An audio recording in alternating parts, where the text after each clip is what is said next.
conversation about family that nobody had with us, because every yes outside of the home costs someone inside it.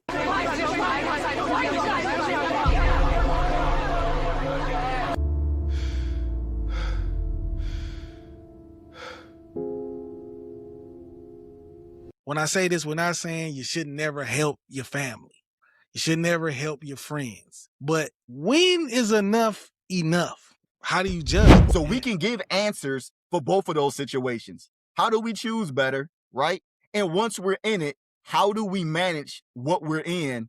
And then here go the biggest question of it all. When is it time to let go of certain situations when dealing with family? When is it the proper time to let go of certain situations when dealing with family? That is tough.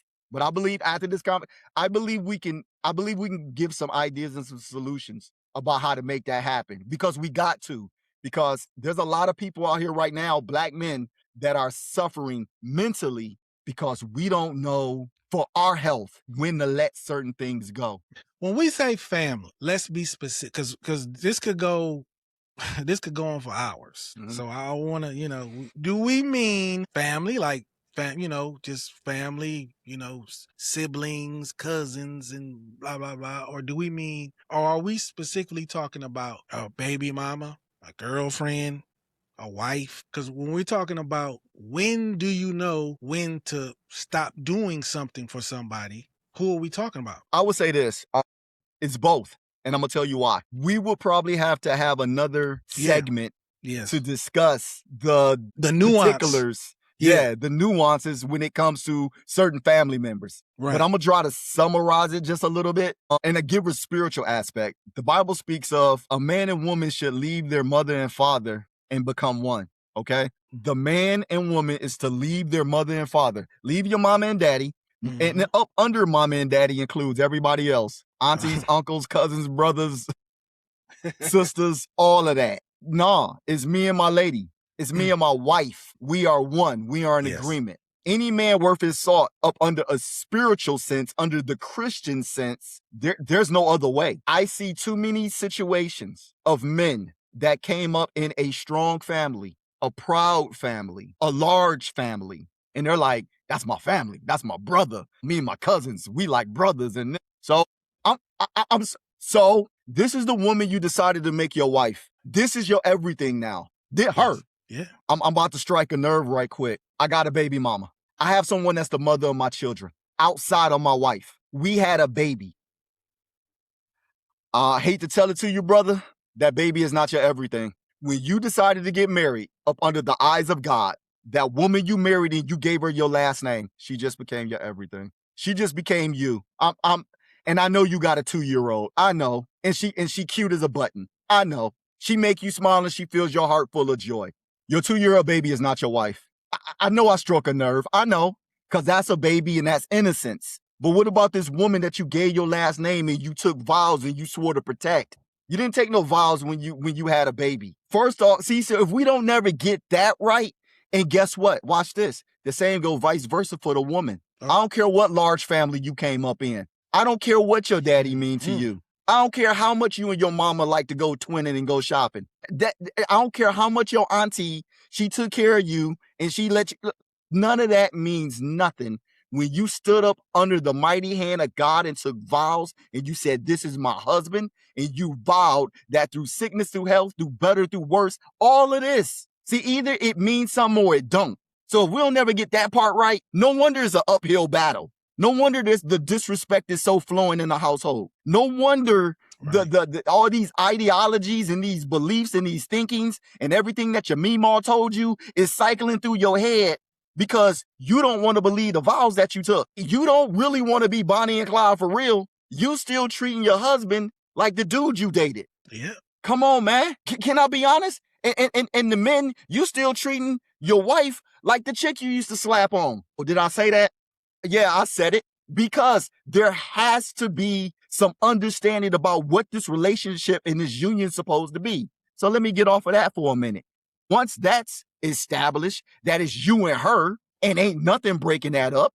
The Bible says what God has brought together, let no man put asunder. That means don't let nobody come in between that. Your children are nothing. So now, once you and your lady have established that it's you and her and y'all running things, guess what? You now, every day is your best day to do the best that you can. And I will sum it up like this. I don't care if you love your brother, your sister, your aunt, your cousin, your godmama, I don't care what it is. If their existence in your family puts any kind of strain, anguish, division in between you and your wife, oh, you got to let that go. Easier said than done. I know. Right. I know. Yeah, for sure. Easier said than done. You and your brother, y'all might as well been twins. I get it. Y'all was stair steps. Y'all a year apart and y'all that tight. I get it. But your brother ain't married and he got a drinking problem and he got a gambling addiction online. And every time you turn around, you the one saving him from his situation.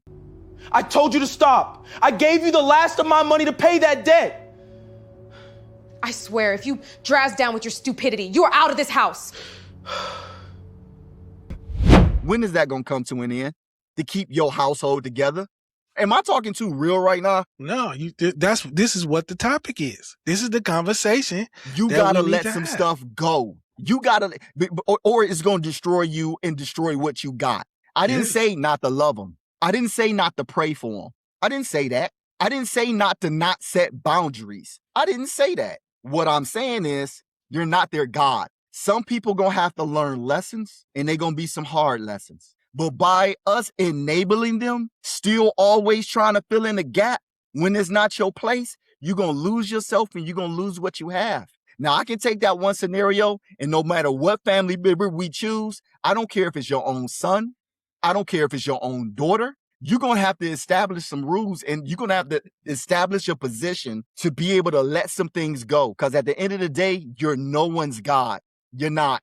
You're just a man doing the best that you can. Man, I agree. Let's keep the conversation going and opening up the doors because I know you're a man of lived experience. I know you know of situations that you're like, wow, why is it so hard? Why did he struggling with this situation? Definitely. I mean, I can remember when I got married and I'm standing up there, me and my wife, we standing up there, the preacher's talking, and I remember him saying just that thing, that everybody else don't matter no more. Your mama, your daddy, her mother, her family, it's you two now.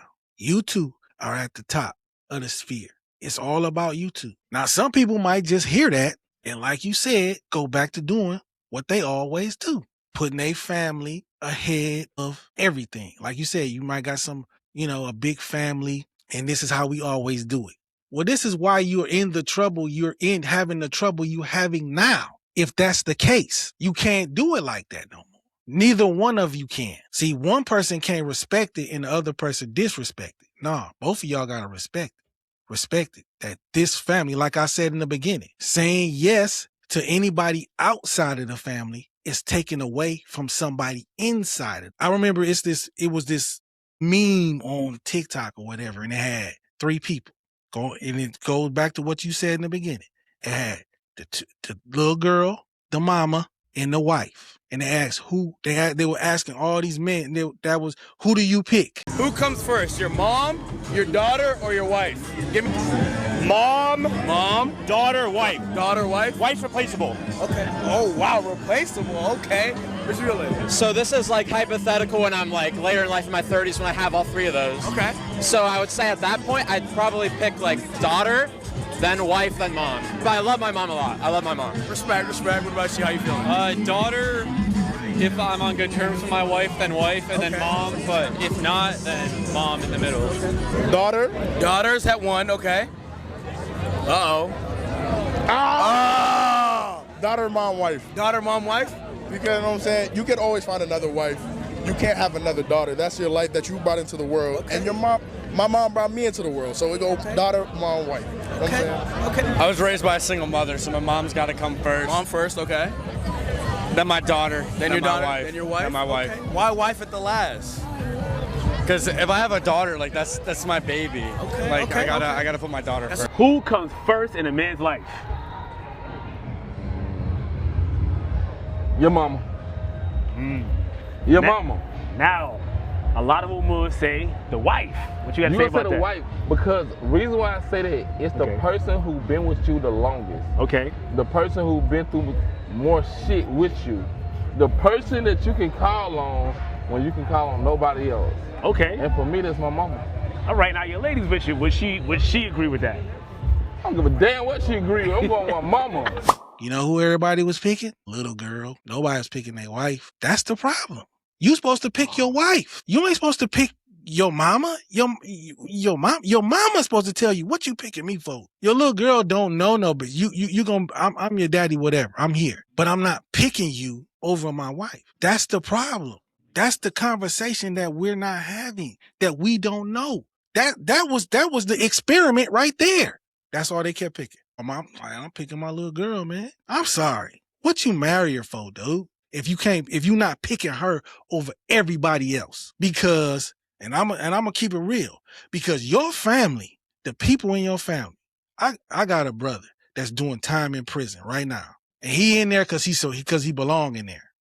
You ain't finna hear me say no mess about, well, he's in, no, the time he got maybe is a lot, but he belong in there.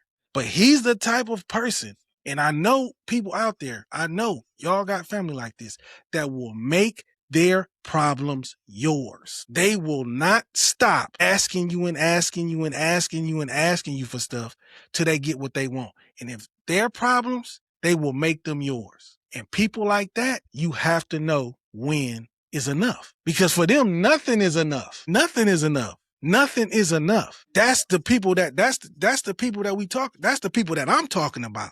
When we talk about people that you need to decide, you have to say, look, man, you grown. You're my brother. Okay, I get it. But damn, man. But this is the conversation. My father never had this conversation with me. He never had this conversation with me. You know, you gotta do this, that, in the third. And if he didn't have it, where else was I gonna have it? Who else was gonna put me up on this game? Who else was gonna tell me this? No one. So back to my question in the beginning, why do we think we need to do this? Because no one told us not to do it. And the people who are asking for stuff, they make you feel guilty for not doing it. I love my brother. All the shit that he's done. And he swears, oh, I changed. No, you haven't. No, you haven't. Because you still do the same shit. He's in prison. He still does the same stuff. He makes his problems his family's. And you haven't changed just because you say you changed. The people around you need to notice your change. The people around you need to say, man, you changed. You can't just say, oh, I changed. See, I changed. Says who? You? It don't count. It don't count, especially depending on how bad you were of a person before all this happened. You need confirmation. You need receipts from other people. You need receipts from other people. You know what's interesting? Everything that you're saying, and I can tell it's very heartfelt to you. I can tell it's touching for you, as it should be. But this is the blessed thing about this conversation, is that it's the tough conversation to have. Yeah, it's and the like conversation. you said, who had these conversations with us? Like, let's put it like this: the conversations was had, but they weren't had with great instruction given. They weren't had with great detail given on how to protect yourself. No. Yeah, exactly. The way the conversations was had was, I don't fool with old boy. I don't fool with her. That's your cousin. That's your uncle. I don't mess with them. And then the wording has changed over the years. I gotta protect my peace. Like we start saying a lot of things, but what we're really not getting at the root of is why we should let go. And this is just what I use for myself. And you heard me say this earlier. I'm no one's God. And one of the things I do my best not to make the mistake in is having a God complex, trying to fix everything, trying to solve everything, trying to be a hero in somebody's story. And again, I get it. It hurts, especially when it's like your child. Let's talk about that for a minute. Yeah. What if you got a child, a teenage child or an adult child? Yeah. That's doing different. Man, I remember growing up as a kid. I remember seeing it. I remember seeing parents worrying themselves to death because they got a 28-year-old that can't get it right. I was like, wow, are they literally still sitting up there looking outside the window, peeping between the blinds, worrying about what they 28-year-old son, what they 30-year-old daughter is still doing? Yeah. I was like, wow. And I just kind of said, of course, you young. I'm like, man, that'll never be me. Man, how can I put it? I don't care who you are. You're going to have some thoughts and some emotions. But if you don't take charge of your thoughts and your emotions and get your heart in the right place and get your mental strong, life's issues about what your family members and especially what your children are doing, your adult children, it will try to take you over. It will consume you. You will worry yourself to death, second guess yourself about what you should have did, how you should have raised them, what you should have gave them. Maybe you shouldn't have been so strict. Maybe you shouldn't have said this. Man, look here. This is why I said you need to be consistent in who you are to your wife, your family, to your children. You have to be consistent because if you know within your heart of hearts that you did everything that you could do, there's nothing more else you can do except go to your knees and pray to God for that person. That is it. And then when I say that is it, I'm not saying it like it's going to be easy, like the times are going to be smooth. I'm not saying that. There's still going to be some days where you might have a little worry. There's nothing wrong with that. But if you work, but you're not going to be as worried where you're not getting good sleep. You're not going to be worried because you losing weight and ain't because you exercise. It's because you starving yourself to death because you don't have an appetite. You put it like this. I saw a TikTok the other day. J.R. Smith was on the Pivot podcast. Like, I don't know when this was, but I just saw the TikTok the other day. So he could have been on there last year. I don't know. He could have been on there just yesterday. I don't know. But J.R. Smith, the one light-skinned brother, he asked, he posed J.R. Smith with a question. He was like, hey, man, you know, you done been in the NBA. You're successful. You done went to college. We see you on a golf course on social media. You know, you're doing well. You done made millions. I mean, what are you stressed about? And of course, the comments was getting on the brother from the Pivot saying, that's a stupid question. Like, you don't know what people going through, this, that, and the third. To me personally, I thought it was a legitimate question because that's his job to interview, is to ask a question that people want to know the answer to. So JR was basically running off a couple of things saying, hey, look, I don't see my 5 kids the way I want to, and this, that, and the third, and blah, blah, blah, blah, blah. So J.R. Smith, in that segment that I saw, he was a prime example of how if you don't get yourself in check mentally, emotionally, physically, you would get so beat down in life that you will be on somebody's couch, that you will look and sound defeated in life. Can we have an honest conversation? Life, if you don't let certain things go, and just say, you know what? I did all I could do. There's nothing else for me to do except pray to God. You will be beat down on somebody's couch or be in a psych ward somewhere because you're worrying yourself to death about things you cannot control. Man, I can't do it, brother. I don't know about anybody else. I done been through enough in life where my family, my children, and I know how strong we just talked about wives, but I'll say this for anybody, husbands and wives. Don't let your husband and wife put you in a crazy house. And when you said about what you just said about worrying, it's so true. It's so true. Because I believe my mom had 2 strokes, and it was about worrying about my brother, and worrying about bills. 2 of them. And one thing, people like, man, you know, you look good for your age, about this and that. Because you know why? Because I don't worry about it. I seen what it could do to somebody. I seen it. That's why I say, well, your kids is watching. They are. I watched her do this to herself all the time about him and about a damn piece of mail, a bill. I seen her do that to herself. So I ain't gonna do that. I'm not doing that, bro. I'm not doing it. And another great point you made about adult children. And I told this to a friend of mine. And people think, oh, once they grown and they out the house, man, they still your kid. And the relationship is just different now. It's just different now. You know, it's I got my father's he's 89 years old. Awesome. And he's still alive. He's still doing his thing. He's still, he's still here. But, some people say, oh, you need to go see your father all the time.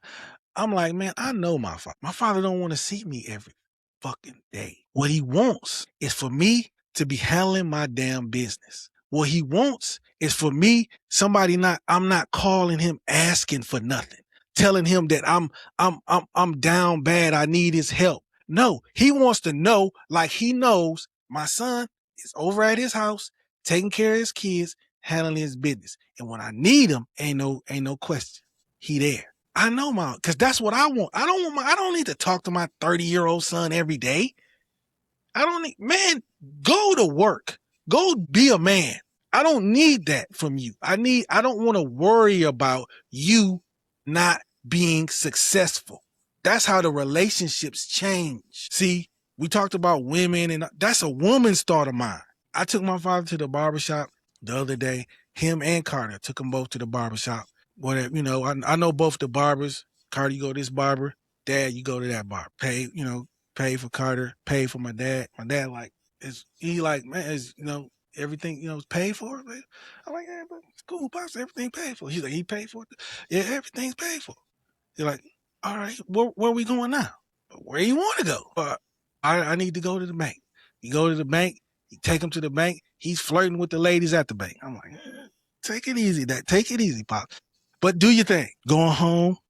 He's like, where we going now? Well, let's go home. My sister, she wants you back home now. She wants you. It's time to go. All right, go back home. Man, I see him. He's counting his money. He keep pulling out his money, counting his money. I'm like, what you doing? Like, I don't question him. Hey, then you get up. He's like, all right. He gets out and he takes some money and he gives me some money. I didn't ask him for no money. I didn't ask him for that. But that's the kind of relationship we got. That was showing me proud of you. You doing your thing. He wasn't like, why you don't call? Why you don't call me? Why you don't? I know him. He don't want to be talking to me all the time. He wants to know. You want to know that your children are out here taking care of business. That's the difference. Yeah, when they're 9 years, 10 years old, and 6 years old, you're talking to them. They tell you they love you all the time. That's great. But once they step out of the house, you want to know that they're doing what they need to do. That's what you worry about. So thinking that they're grown and nah, man, it don't never stop. That's what I wanted. That's my whole little talk right now. I'm letting you know, if you're a father, it don't never stop until the casket drop. It don't never stop, bro. It don't never stop. You'll never stop thinking about your kids. And then you got grandkids, but it's just a different relationship you have. That's all. That's different. That's the only thing that changes. And also, you can give them advice. That don't mean they're going to take it. That don't mean they're going to take it, man. And you got to be able to accept that. You cannot like their girlfriend. You cannot like their boyfriend. That don't mean they're going to say, I'm breaking up with them. They might just go right back and be with them. You got to learn, like Speak Rock just said, to accept it and go on about your life. Because if you don't, you will drive yourself crazy. You will drive yourself crazy and you will worry yourself into being unhealthy. This is the conversation about family that nobody has, that you've never had before. Now you've experienced somewhat of what you should have had or should have heard. Obviously, we're not done. We're gonna bring this topic up again, but I want to ask you this one question, this last question, Speaker. Mm-hmm. If there's a young man out there, I say young, he could be anywhere from, I don't know, just say a young man. I'm not gonna put no age on it.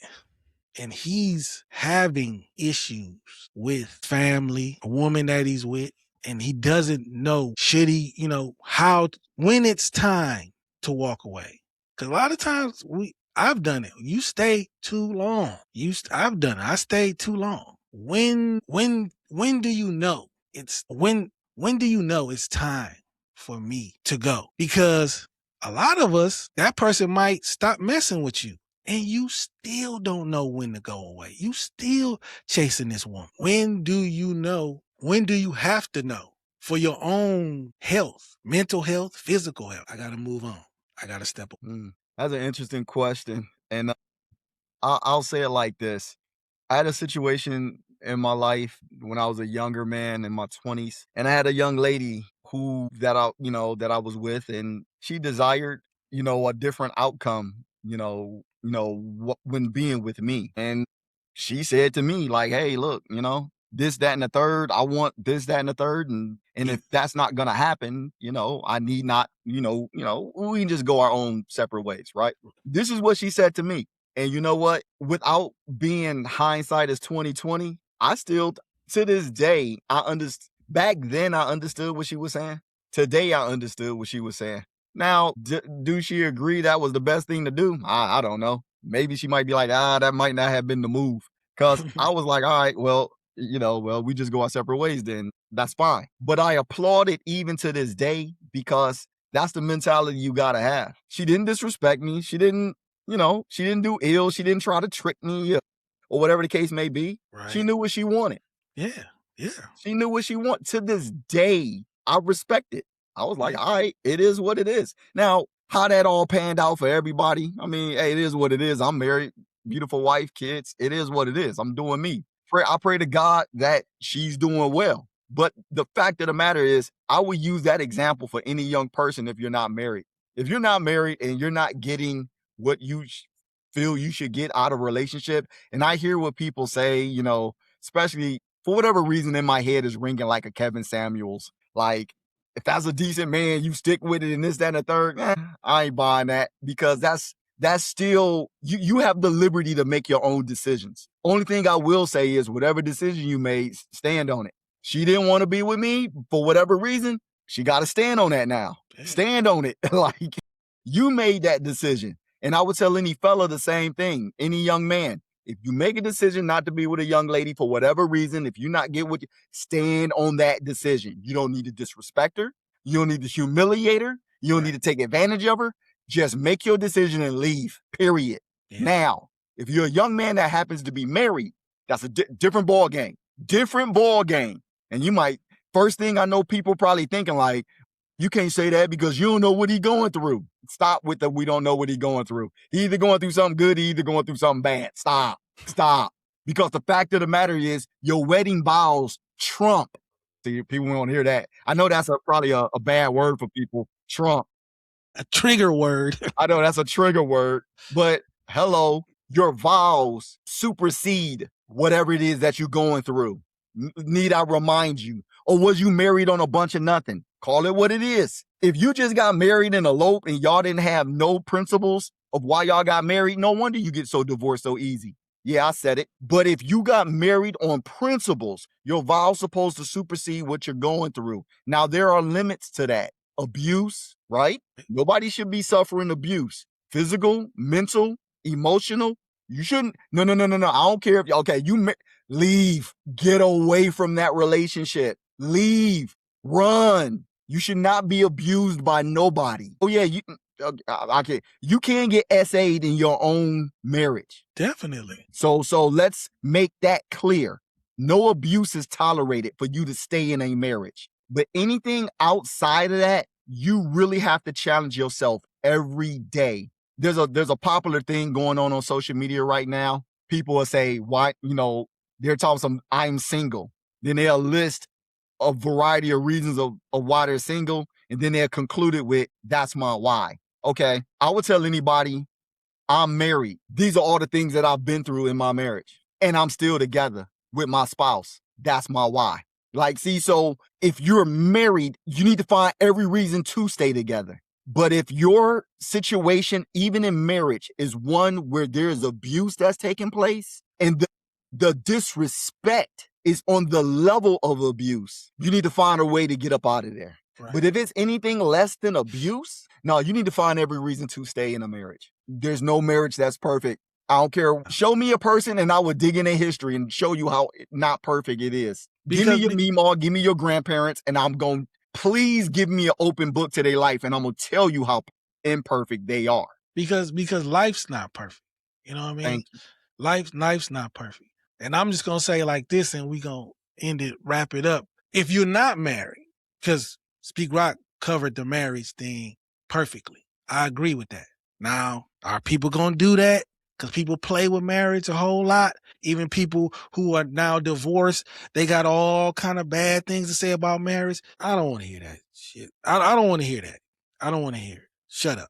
You know what I mean? I don't want to hear that. Okay. But if you're not married, Speak Rock said something really good there. He said the disrespect. Because sexual men do get abused sexually, but that's not as prevalent as disrespect. That's the thing for us as men. And I heard something that is true. That's true, is that younger men are more prone to take being disrespected by a woman than an older man will. An older man will quick to tell you, no, she's out of there. No, you're not finna talk to me like that. But a lot of younger men, you'll take a little bit more. And people say, oh, that's not true. Yes, it is, because I did it. And okay, you can say you didn't do it, fine. But a lot of younger men will take disrespect, more disrespect from a woman than they should. It might be your baby's mama. And you think you have to take this disrespect in order to see your son or daughter. You don't have to. You don't have to. A lot of men stay in things because they think, oh, I'm not going to be able to see my child. You're going to see that child again. But when you see them, who do you want them to see? The man that's being disrespected every time you turn around? Or the man that's standing up on his tippy toes saying, no, woman, you're not going to do that to me. This boy is just as much mine as it is yours. And you're going to talk to me and treat me the way you want to be treated, or else we don't need to talk. Now, yeah, that takes a lot. Yeah, that takes some huge, a huge sack to do that. But that's what you got to do, man. That's what you need to do. And then I also, like Speak Rock said, you can't be the person, brother, who is being disrespectful, who is being an asshole, treating a woman bad, not just because she don't want to be with you no more. You not coming to see the kid and you not doing what you're supposed to just because she don't want to be with you no more. You making her life miserable because she don't want to be. No, man. No. If you doing that, you need to stop. You need to quit it. That's not that. You get no respect here. I hope that's not somebody that's watching this video or watching any of my videos. But if that's the case, stop right now. Because that woman is never going to be with you. She's never going to be with you. She's never going to be with you again if you're doing that kind of stuff. And you probably end up doing it to another woman you with if you don't know any better. So we hopefully had the conversation that you never had about family. This won't be the last one. I'm very happy to have my brother Speak Rock back, and we're going to keep on doing it, man. And is there anything you like to say to the people out there, to the Build Better Dads podcast listeners, viewers? Is there anything else you want to say about this or anything else? No, man, they need to just stay tuned. They need to stay tuned. And out of everything, the information age and social media age with so many voices that's out, they need to stay tuned to this podcast and let this get into their spirit. Good information that's going to assist them, because there's a lot of nonsense that's going on that's being spoken that's not tried and true, but the things that's being said on this podcast, they're tried and true. It stands the test of time. This is good information that would have worked back in the day, good information that works now, and it's going to be the same good information that will work in the future, played 30 years from now. Yes, sir. So I would tell everybody, stay connected. If you haven't subscribed, subscribe, because you're going to get what you want. Definitely. We're not pretending to, this podcast is about helping working dads, fathers. We're having the conversations that you wish somebody would have had with you 20 years ago, 10 years ago, 5 years ago, because that's me. I wish somebody would have had these kind of conversations with me years ago. And that's what we're doing right here. That's what we're doing on this podcast. That's why I love bringing my brother Speak Rock in here to give his knowledge and his experience. I give mine. Hell, I even have my 10-year-old son to talk about what he's going through. I hope you got what you needed on this episode. If you didn't, We'll be back next time, and we'll see you again on the Build Better Dads podcast. I'm out of here. Peace.